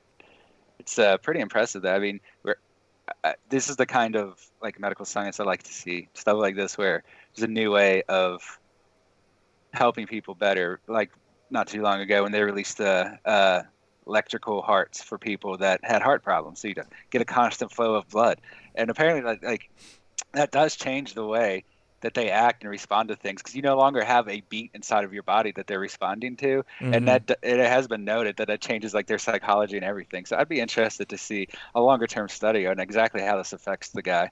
But it's a great thing. I mean, we are getting much better at making sure implants and replacements aren't rejected, and we're even getting to the point where we might not need we are at the point where we can make human livers and parts out of basically nothing. There's still some ethical dilemma behind that, but like that does provide an opportunity where people like this could always actually have a second chance. Like if you lose your legs, you could potentially get new ones. It's more complicated than it sounds, I'm sure, but I mean it's a possibility, and those are the kind of things I like to see from medical science. Yeah, I'm excited. Yeah. I'm excited that this is actually happening. But I could also see this turning into something, I'm saying like years down the line, turning into something else. You know what I'm saying? Where somebody goes, when advancements in technology and science get so much more advanced that people are going, I don't want my face at all. Like, I just want, like, it turns into an actual, an elective surgery. Sorry. You know what I'm saying? It's like, oh, I want my boobs enhanced. Okay, I want my face. I don't want my face. I want to look like this person, and being able to do that. You see what I'm saying? Like, I could see that actually happening. Not probably not in our lifetimes, but I could see that actually happening. I just got a scary idea, because Japan just last month released their hyper-realistic face masks that could look like anyone. And they started like releasing them from like a few Japanese actors, and they do look real as can be. Imagine them just people like go to a store like, I want to look like I don't know, I want to look like anyone, I don't know, someone that's popular now and sexy. I don't even know a name. Oh, popular and sexy? Who's the guy that won most beautiful dude or most handsome guy or something like that? Are you talking Michael B. Jordan? Michael B. Jordan, or any Marvel actor, any actor in Marvels, you know what I'm saying? Like, hey, I just want to look like Chris Hemsworth. Then you put on this whole mask and you look literally like the dude. Yeah. There's a lot of speculations, like just a side note, there's a lot of speculations of theories where they say violent things have happened or acts of terrorism or whatnot have been done by people wearing those kind of masks. They'll sit there and go, oh, it was a bunch of black guys, but it was actually a white guy wearing a mask, like a bald-headed mask that looks like a black guy. And then they go running around doing whatever the hell they want. You know what I'm saying? I've heard that too. And I wouldn't be surprised if those kind of things start becoming a fad here soon too. Like if you want to rob a bank, you put on that mask. Then you're just some generic, like say a generic white guy, or he's just some generic old white guy. You know what I mean? Instead of the ski mask. You feel me? Mm-hmm. Yeah. Instead of the ski mask, then they can't ID you in a way. And that's some weird, that comes into some weird, crazy ideas, and it goes down another rabbit hole that we don't have time to go down right now, unfortunately. But yeah, I mean, but still, no matter what, the advancement of science and the advancement of technology is amazing. And the fact that somebody who didn't have hands, who lost their hands and now has hands, is unbelievable. His fingers are moving and stuff. Now, I'm hoping that his body does not reject those new things that are on his body. Now, there was another woman that actually did have one of the first successful face transplants because she was mauled by like a gorilla or a chimpanzee. I forgot what it was, but her body over time her body rejected the face transplant. She had a really bad infection. She still has the face, but it's just not as, like, she just can't use her face as well as she used to. You know what I'm saying? Because of this infection. So there's a lot, you know what I mean? There's a lot. Ooh. Well, yeah, that's the donor list, right? When you're going to donate your heart, your liver, your face, your hands, basically full body donating now. Yeah. Which is, put it to use. But I can't imagine if somebody were to donate their face and then that other family seeing that person after they get the face put on. Because I could, someone gets a heart, someone gets some internal thing, there's that already connection there of, someone's living because they have my son's heart or my daughter's liver or my, whatever it might be. But if someone gets their face, like, that's got to be, I don't know if that person could ever go see that person.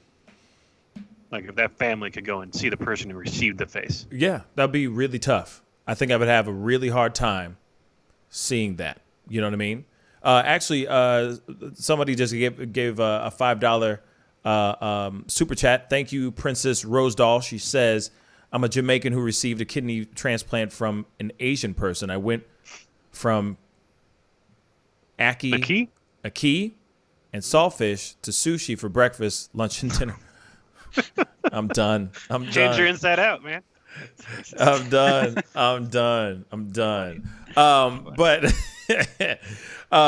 But yeah, I mean, still, no matter what, I mean, yeah, imagine you having the family, your family member donating their face, and then all of a sudden you're going and seeing that face of the person that you loved, that you cherished, or you brought into this world for the first time on somebody else's body. It would be a mind trip for sure. That's trippy as hell.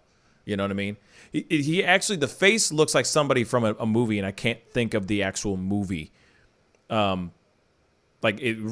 looks like an actor from a movie. I swear to God, I can't remember the name of it. It's like an old 90s movie, but anyway.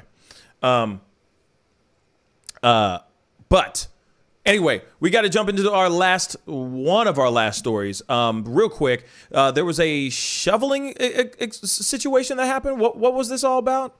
Yeah, Jack, so, tell us about this, man. Outside the Plains Township of Pennsylvania, which is in Lucerne County, during this snowstorm that was coming through, there has been a murder-suicide after a snow shoveling dispute turned deadly.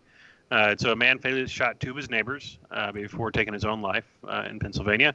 Jeffrey Spade, 47, shot dead his across-the-street neighbors, James Goy, 50, and his wife, Lisa, who was 48, as they were clearing snow Monday morning.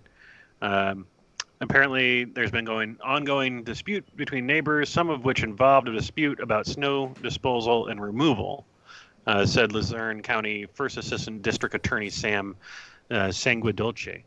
They're across the street from each other, and when they would remove snow, they would throw it across the street at the other person's property. After slaughtering the couple, Spade went back inside his home and grabbed an AR-15 style rifle, came back outside, and he retrieved the rifle and shot them again. Jeez. And then he went back inside and got a third rifle, and he killed himself. Wow. Wait, I'm sorry. Hold up. Shot dead. Wait, repeat that again. How many rifles did he freaking have? I don't know if it was a handgun or I imagine it was a handgun or something that was first used because they don't mention another rifle. So they said, I guess a third rifle. They said. So he shot some. So he shot them with the one gun. Gun number one. He shot somebody with. Two people. First gun shot both of them dead. Okay. Second gun. Went inside, got a second AR-15 style gun, like rifle. Yeah. Came back out and shot their bodies while they were on the ground. I guess to make sure they were dead. Right, and then the third one. And the third, he went back inside, got another rifle, and killed himself. Wow. I'm sorry, I just had to have you repeat that because I was like, wait a second. Did I hear that right? That's insane. That's absolutely insane. Well, you know, it's 2021. I feel like a lot of things that are really bad now, or were really bad in 2020, are now having its full effect in 2021. I mean, it feels like that's what it is. You know, we had a whole year of being locked up, whole year of craziness and on social medias and all that, and all this tension building. And then all of a sudden, 2021, insurrection. So I keep thinking maybe it's the same thing, like just mental stability or instability is going to be in full effect this year. Because I'm hearing more and more stories like this where families are getting shot and killed by their sons or their family members because they're getting tired of being chewed out by their dad or something, like, you know what I'm saying? And then they're going off and shooting their entire family. You see what I'm saying? It's bad. It's really, really bad. So this story is crazy. Or he was just really OCD and he was just like, nope, one shot each one. You know what I mean? I don't know. It's just crazy. Yeah. It's just crazy. And obviously it's an ongoing dispute, you know, and if they're shoveling snow and throw it across the way towards his, and imagine just, you know, digging out your car, and then all of a sudden your neighbor comes over and starts throwing all the snow back on your car. Right. Like, I imagine infuriating. You know, it used to be like, you know, snowball fights and things like that. Someone might dip, you know, maybe a snowball into a little bit of the water on the ground, make a little ice ball or something like that. And that was the extent of it. Maybe the most dangerous part of, you know, being out in the snow against somebody else. But this is, you know, something else was going on. Maybe there was something more between that guy and the wife. Maybe there was more, you know, maybe there's more to the story that we just don't know, because it just doesn't make sense to go out and shoot somebody across the street for shoveling snow towards you. Nah. And you also got to remember, though, too. So this could be, like you just said, it could have been just an ongoing battle of the battles of the neighbors. You know what I mean? Right. Like Hatfields and McCoys. Yeah. Basically, or Neighbors. You know that movie with Seth Rogen and that Efron kid. You know what I mean? Zac Efron. You know what I'm saying? Where he's just like, okay, my neighbor is a nightmare. You know what I'm saying? And I got to deal with this stuff every single day. But then this dude finally just snaps and says, F it. I'm tired of this. The petty stuff just starts to build to a certain point, and then boom, insurrection. Right. Get it?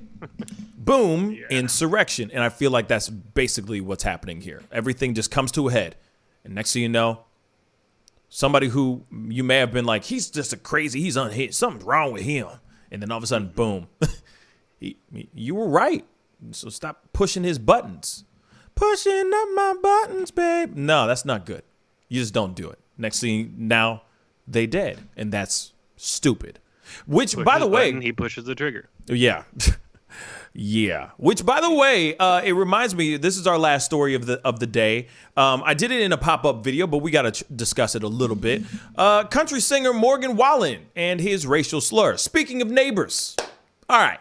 Neighbors videotaped Morgan Wallen walking into country singer Morgan Wallen walking into his home late on a Saturday night, and clearly he's drunk, having a good old time, and he spouts out the N-word.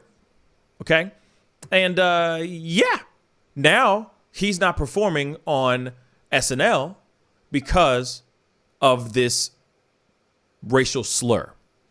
Now, I wanted to open it up for a discussion, for a quick chat, to talk about this, because this is where it gets a little ridiculous. You know what I'm saying?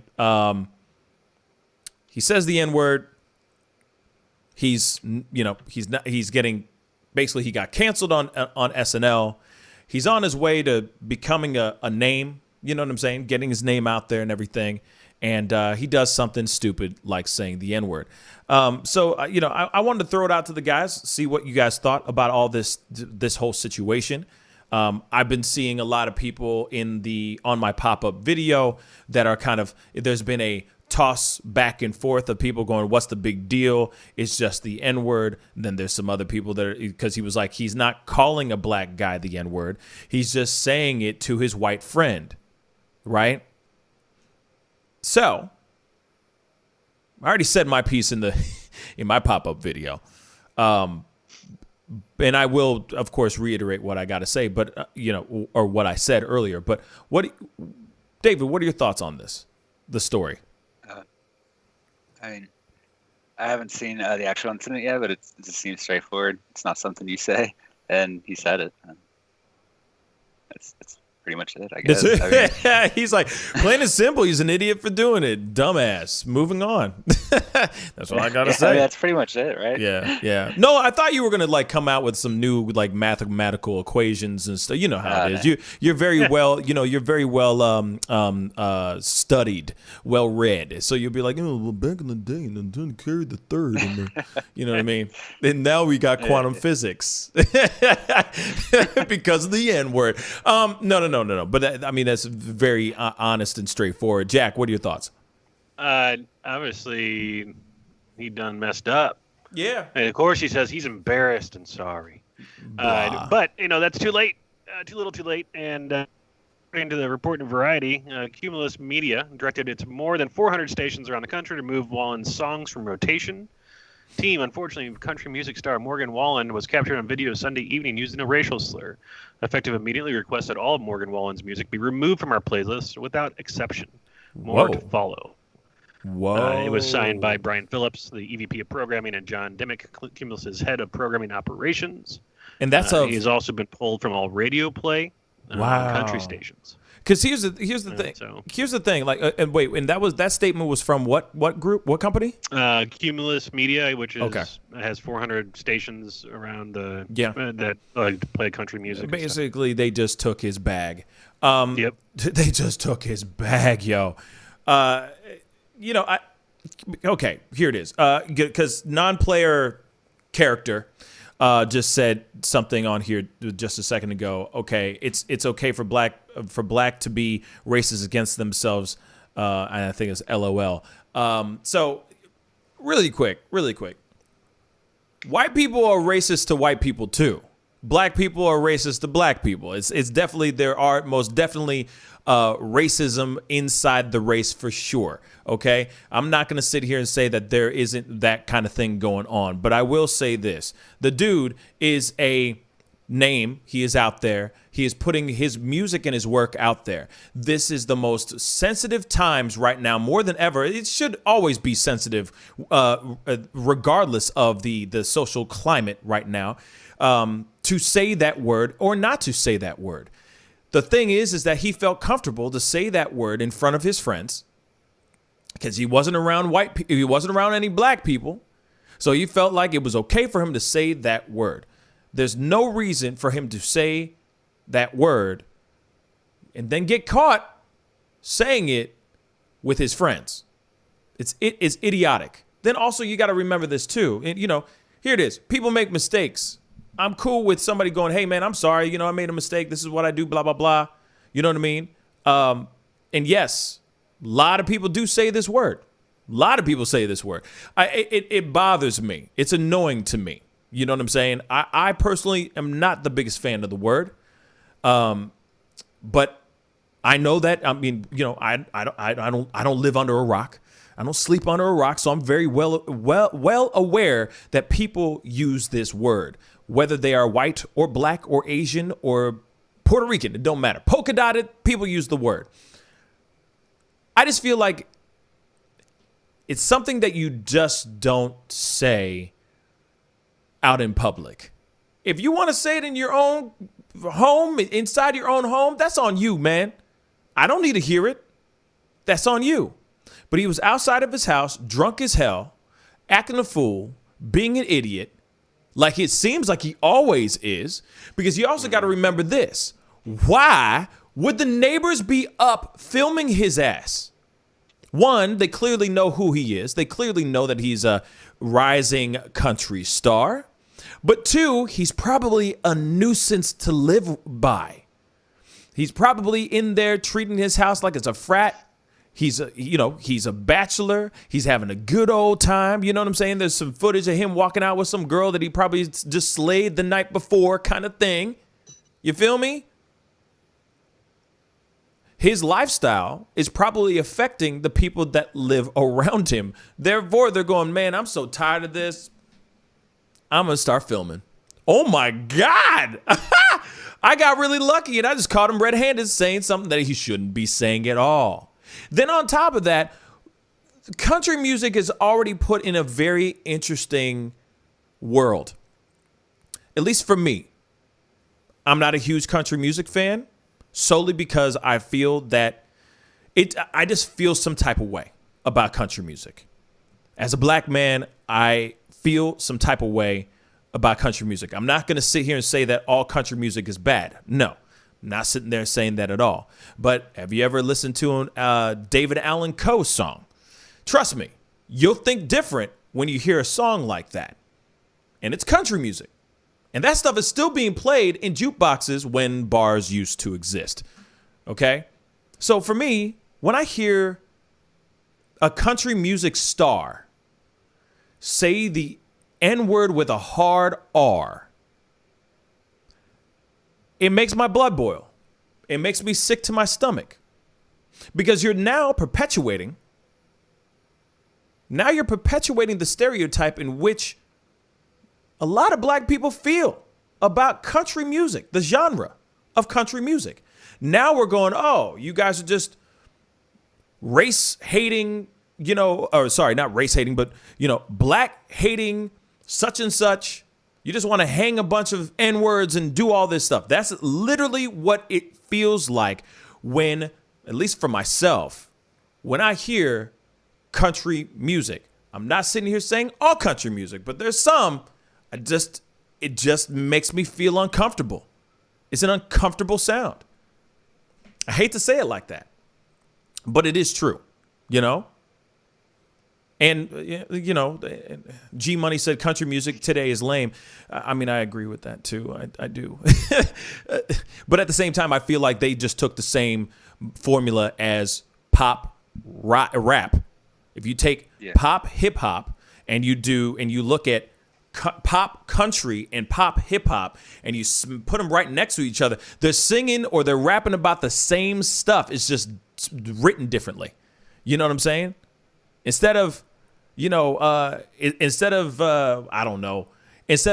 big old Ford pickup truck, it's a Maserati or a Bentley or something like that. You know what I mean? Or a Porsche 911. You know what I mean? If it's not a Daisy Dukes and cowboy boots, it's this over here. You know what I mean? It's all the same stuff. You know what I'm saying? If it's Busch beer over here, it's Hennessy.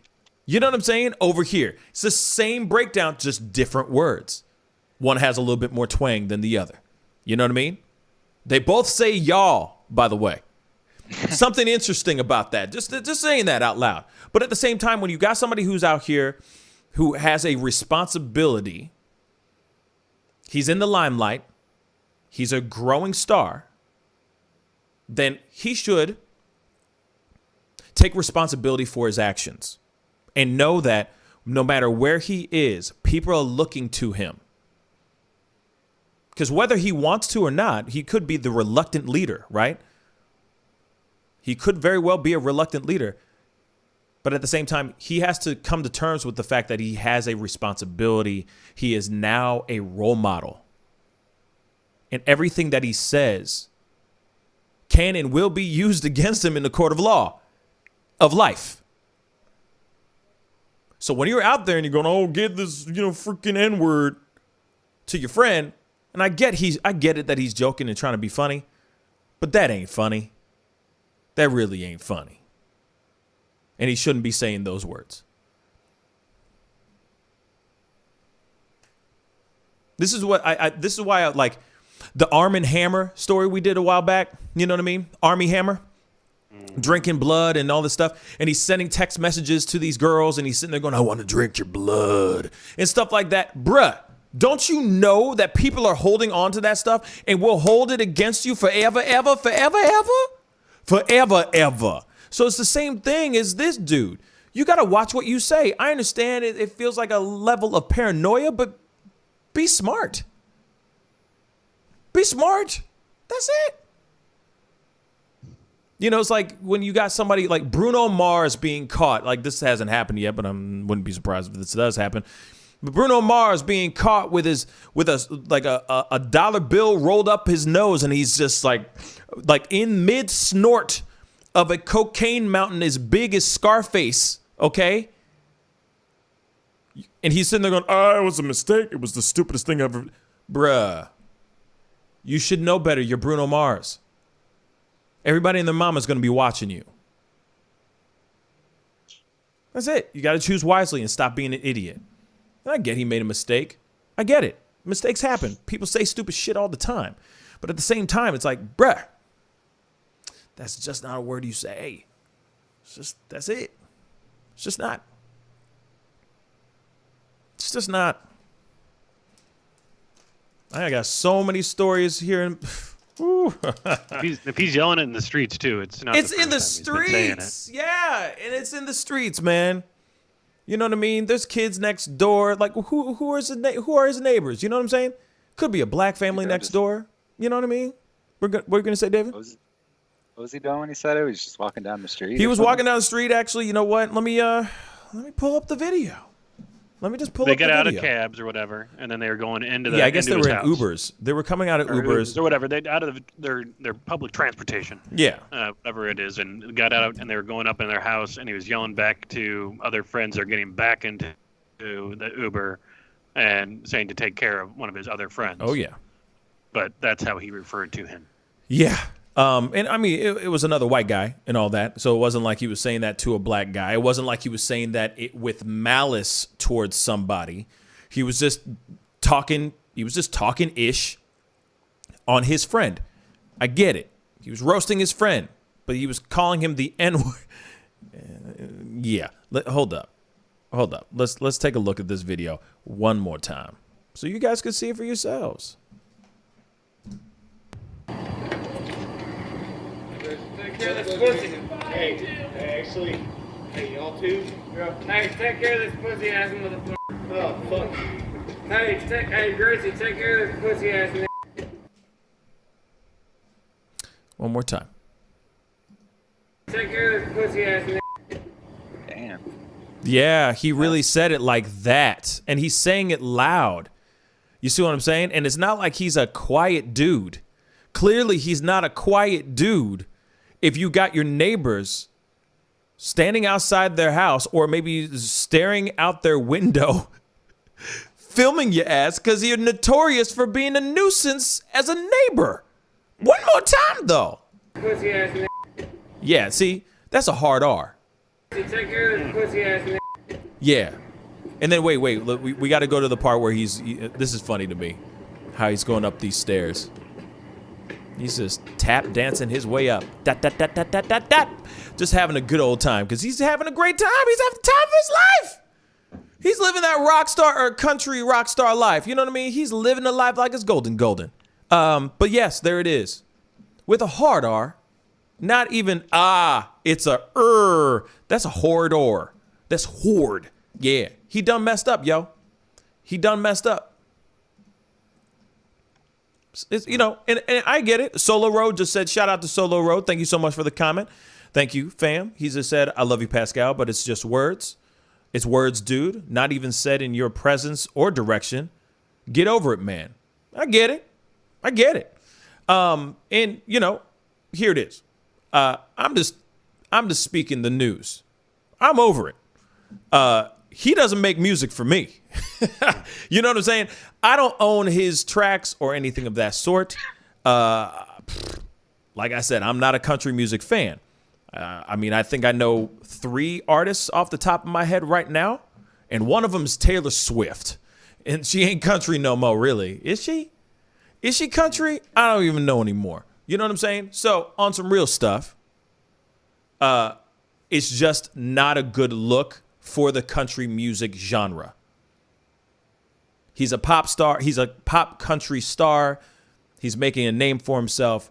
there's people out there that already feel some type of way about country music, and they feel like, oh, all the, let's just say, quote unquote, patriots are the ones that are rocking to nothing but country music.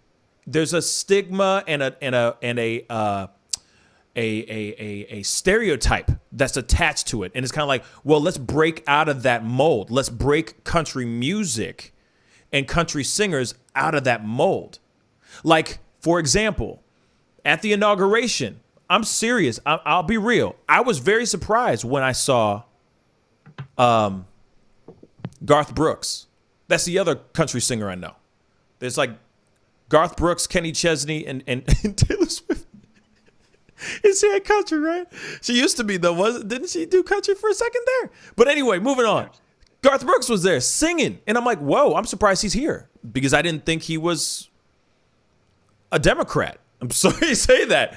I don't mean to be so bipartisan about this, but real talk, I didn't know. I thought he would be there singing for Trump. You know what I'm saying? During his inauguration. But no, he was there for, you see what I'm saying? He broke the mold. He broke it, by being there singing, Amazing Grace, which was a beautiful thing. You know what I mean? So that's what I'm trying to say. They need to break out of the mold. They need to break the mold of what the stereotypes that country music encompasses. But when you do that, when you start saying the N-word out in public, outside, it's just a bad look, especially when you represent a very sensitive, when it's a very sensitive subject, you know what I mean? And then you're representing that genre. Now, it'd be a different story, of course, if it was like Garth Brooks saying that. I mean, because he is country music, right? He is country music. That would be really bad. But, yeah. Saba Nur on 444. Like NASCAR, country music needs to make the effort to distance itself from the Confederate. Yep. See what I'm saying? They need to make that. I'm not sitting here going, we're so woke, we're gonna bring in all black people and we're just gonna do nothing but black country music. No, I'm not saying that. That's too much. It's just acknowledging what it is and trying to just distance themselves from racist ideals. That's it. When I think of old school country music, I think of a Confederate flag. And I think of all things that are very bad. You know what I mean? That's it. And I'd love to be able to shake that out of my head, but it's hard. As soon as I hear the whiny steel guitar, then I'm like, oh, bro, okay. You know what I mean? That's it. Yeah. That's it. There it is. You know what I mean? Well, he's got his,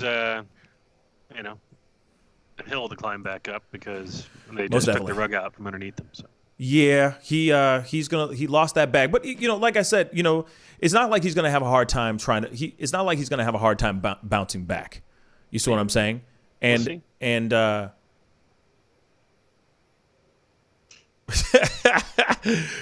Fishman, exactly. Darius Rucker, for example. You know what I mean? Like, there aren't many black artists that do country music. I'd love to see more, to be honest. Darius Rucker can't be the only dude. There are other people that are a part of it. But like I said, I don't listen to country that much.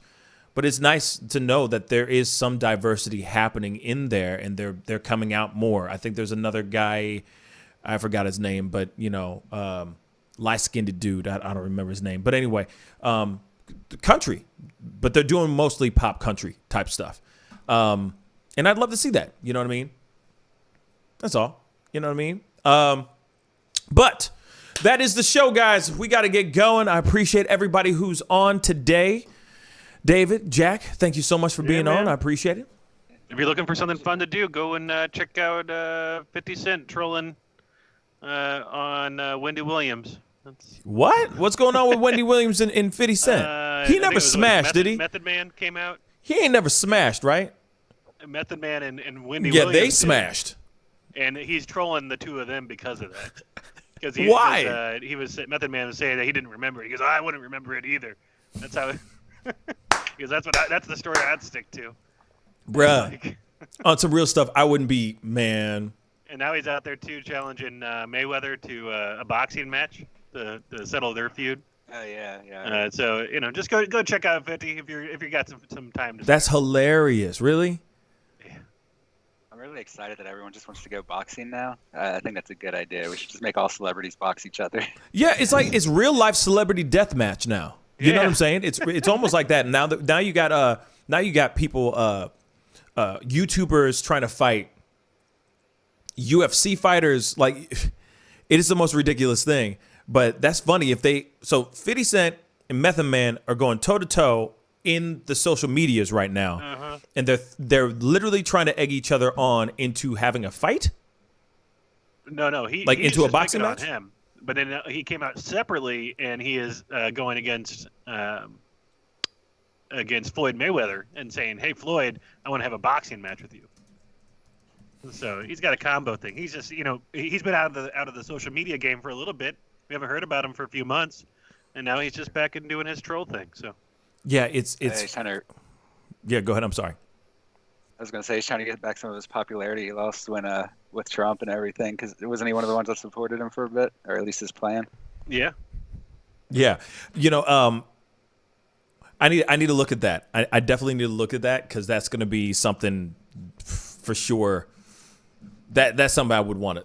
I mean, for a fact, I'd be right there, right at my TV, waiting for that fight to happen. If that was to ever happen, real talk, I would kill to see that. Real talk. I think that would be hilarious.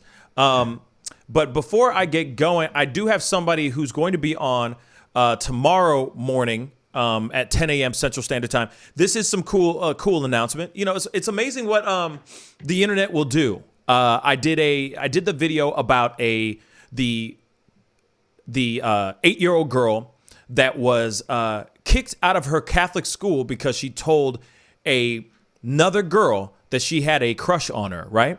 So I did a pop-up video about that, a late night pop-up video about it. And that one, people have been looking at it, checking it out. It's a very interesting story, and the story is still developing as we speak. But I will be having, so if you don't remember who that was, this is the girl. Her name is Chloe Shelton. Her mother, Delaney Shelton, will be on the show live tomorrow morning to talk about everything that was going on before, during, and after they got kicked out. By the way, not only did this beautiful young girl get kicked out of school, but her brother got kicked out as well. Both of them are not welcome back to that specific school because she told another little girl, that she had a crush on her. So now I'm going to have, hopefully we will see Chloe in the conversation tomorrow morning as well. But we will have her mother on to talk about everything that happened and what they're about to be doing. Because I've been seeing other people, like people around their hometown in Oklahoma, banding together and trying to protest against this school for doing something that I feel is hella discriminatory, for sure. There's no reason why this little girl right here, there's no reason why this little girl right there should not get the education that she is paying for. It's not a public school. It was a Catholic school, Catholic private school. And now that girl, private.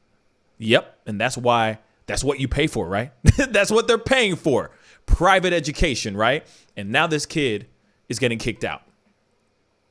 Or has been kicked out, I'm sorry. So she will be live tomorrow morning at 10 a.m. Central Standard Time. So I wanted to make sure that was being said before we jump off, because that is going to be a very big story and a very big conversation. So I'd love to have you all there. And if you guys have any questions, thoughts, etc., I will try my best to read whatever you guys have in the comments section and all that. And I might be taking phone calls as well, so that we can actually talk to Delaney, I'm sorry, and talk about everything, and just get down to brass tacks of what's really going on and what their plans are with their two kids, because that's just madness, in my personal opinion. Absolute madness. But anyway, Immortal said, I kissed a girl and I liked it. Hey, man, me too. We got something in common. You know what I mean? But anyway, it's time to get going, y'all. I love all your faces. I hope you guys are all have a great rest of your day. I will be on tonight at 7 p.m. Central Standard Time, so be on the lookout for that, because I'm sure there's going to be a lot to discuss tonight, okay? But anyway, it's time to get going. Be good to yourselves. Be good to one another. Say bye, guys. Bye, guys. Bye. And I'll see you guys tonight at 7 p.m. Central Standard Time. This is The Pascal Show. Bye. You love peace and wellness for the holidays. Don't cancel them. Prepare STL. Decorate. Make it as normal as you can, but slow the spread of COVID. Wear a mask. Wash your hands. Watch your distance. Prepare STL, helping St. Louisans of color prepare and prevail. But you see how he makes these S's in his body right here? That's where he's hanging on, and then he's moving forward with the locomotion of his ribs. That is classic Missouri rat snake right there. So I'm gonna go ahead and grab him before he gets into a hole. Now, these snakes are not biters. They won't bite as long as you don't squeeze them. If you just stop them like this, it'll freeze them, and then you just gently pull them back. As long as you don't squeeze them, they won't bite. Yo, Mike, what's up, man? Guy? Good to see you, man. Yeah, so Sugar Fire. Yeah. Fully open, right? Yeah, we're pretty much open. So you can't sit inside yet. Monday you can sit inside a little bit.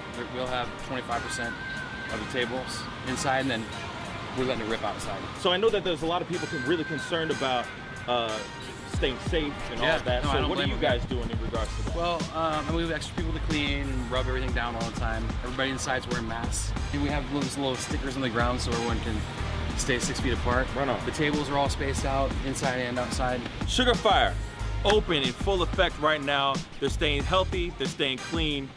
Go get you a rack of ribs. Sugar Fire, open right now. Thanks.